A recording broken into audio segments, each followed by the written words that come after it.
திருப்பூர் மாவட்டம் அவிநாசி தனி தொகுதியில் பாஜக சார்பில் போட்டியிடும் மத்திய இணை அமைச்சர் எல் முருகன் அவிநாசியை அடுத்த சேவூர் பகுதியில் தேர்தல் பரப்புரையில் ஈடுபட்டார்.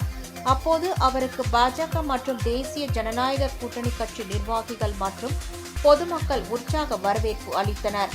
அப்போது அங்கு திரண்டிருந்த மக்கள் மத்தியில் உரையாற்றிய மத்திய இணை அமைச்சர் எல் முருகன், கடந்த 5 ஆண்டுகளாக திமுக ஆட்சி மிக கொடூரமானது எனவும், இந்த ஆட்சியில் குழந்தைகள் முதல் முதியவர்கள் வரை எவருக்கும் பாதுகாப்பு இல்லை எனவும் குற்றம் சாட்டினார். இந்த ஆட்சியில் அடிப்படை தேவைகளிலிருந்து அத்தியாவசிய தேவை வரை அனைத்து பொருட்களின் விலையும் உயர்த்தப்பட்டுள்ளது எனவும், மின் கட்டணம், சொத்து வரி, பால் விலை என அனைத்தும் விலை உயர்ந்துவிட்டதாகவும், இந்த ஆட்சியை முடித்து கட்ட அனைவரும் தாமரை சின்னத்திற்கு வாக்களிக்க வேண்டும் எனவும் அவர் கேட்டுக்கொண்டார். தேர்தலில் வெற்றி பெற்றவுடன் சேவூர் பகுதிக்கு பேருந்து நிலையம் அமைத்து தரப்படும் எனவும், நல்ல தார் சாலை வசதி, சுடுகாடு வசதி ஏற்படுத்தி தரப்படும் எனவும் அவர் வாக்குறுதி அளித்தார். பின்னர் சந்தைப்பேட்டை பகுதியில் துண்டு பிரசுரங்களை விநியோகித்து பரப்புரையில் ஈடுபட்ட அவர், பஜ்ஜி போண்டா விற்பனை செய்யும் தள்ளுவண்டி கடையில் கிழங்கு போண்டாவை வாங்கி ருசித்து பார்த்தார்.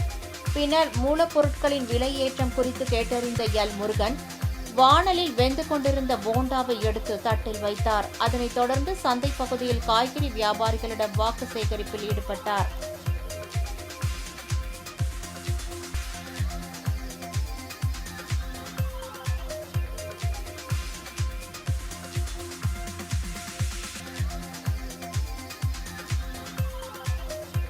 தேதியும் குறுக்கப்பட்டு விட்டது. அதுதான் ஏப்ரல் 23 அன்றைக்கு நம்முடைய தேசிய ஜனநாயக கூட்டணியின் தலைவர் அண்ணன் எடப்பாடியார் அவர்கள் மே மாதம் 4 அன்றைக்கு வாக்கு எண்ணும் பொழுது தமிழகத்தினுடைய முதலமைச்சராக இருப்பது நிச்சயிக்கப்பட்ட ஒன்று, காலத்தின் கட்டாயம். இன்னைக்கு தமிழ்நாட்டு மக்கள் அந்த அளவுக்கு திமுக மேல ஒரு மிகப்பெரிய கோபத்தில் இருந்து கொண்டிருக்கிறார்கள்.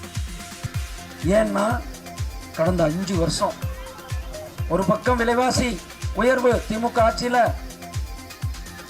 இன்னொரு பக்கம் மின்கட்டண உயர்வு. 300 ரூபாய் பில் கட்டிக்கிட்டு இருந்த வீடு இன்னைக்கு